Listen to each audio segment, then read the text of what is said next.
এই English medium স্কুলগুলো ছোটো ছোটো বাচ্চাদের এত চাপ দেয় পড়াশোনার পাশাপাশি যে কী বলবো। আজ আমার স্টুডেন্ট নিয়ে এসছে একটা স্কুলের প্রজেক্ট যে কমপ্লিট করতে হবে, তাকে কালকেই কমপ্লিট করে জমা দিতে হবে। ও যখন এসছে তখন বাজে 8:30 রাত। তো তখন আমার এটা করতে করতে প্রায় 10:30 মতন বেজে গেছে, 10:30 11:15 মতন বেজে গেছে। ও খালি পাম্পকিন সিড দিয়ে ফ্লাওয়ার ওয়াশ উইথ ফ্লাওয়ার বানাতে হবে। কিছু ফটোস দিয়েছিল, ওই ফটোস দেখে দেখে যেই কালার বলেছে সেই কালার। আর ও তখন কিচ্ছু করে আসেনি, সমস্ত করতে হয়েছে আমাকে।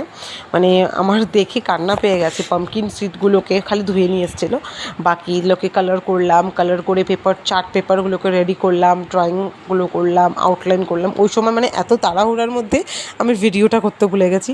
ওই সময় যখন একটু চাপটা একটু কম ছিল তখন হঠাৎ ভিডিও করার কথা মনে পড়লো। মানে এত কাজের প্রেশার থাকে এখন যে এখন ঠিকঠাক করে ভিডিও করা হচ্ছে না আমার, যেটা সত্যি কথা। তো ভিডিও করার কথা ভুলে যাচ্ছি মাঝখানে। তো এটা ভাবলাম তোমাদের সাথে সবার সাথে শেয়ার করি যে কী করে করছি এটা। 2-3 দিন আগেই এরকম পেপার ল্যাম্পের ব্যাপারে কিছু একটা প্রজেক্ট দিয়েছিল, তো সেটা কমপ্লিট করা হলো। তো সেটা শেয়ার করতে ভুলে গেছি। তো আজকে আবার এটা দিয়েছে। তো যাই হোক, কালকে এটা মানে ইমিডিয়েটলি দেখাতে হবে। তো অনেক মেহনতের পর, অনেক মাথা খাটানোর পর ফাইনালি গিয়ে মোটামুটি 2-2.5 ঘন্টার পর গিয়ে এটা রেডি হয়েছে। মোটামুটি আমি চেষ্টা করেছি। আমি তেমন একটা আমার স্কুলেও তেমন একটা এরকম টাইপের প্রজেক্ট কোনোদিনও ছিল না।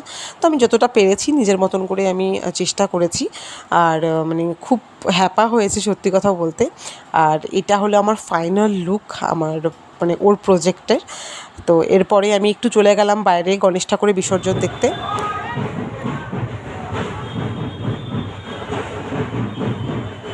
তো এটা আমাদের বাড়ির সামনেই গণেশ ঠাকুরের বিসর্জন হচ্ছিল। বেশ ভালো লাগছিলো, অনেক ভিড় হয়ে গেছিলো যদিও। তো যাই হোক, এই গণেশ পুজোটার ভিডিওটা করেছিলাম, ছাড়া হয়নি।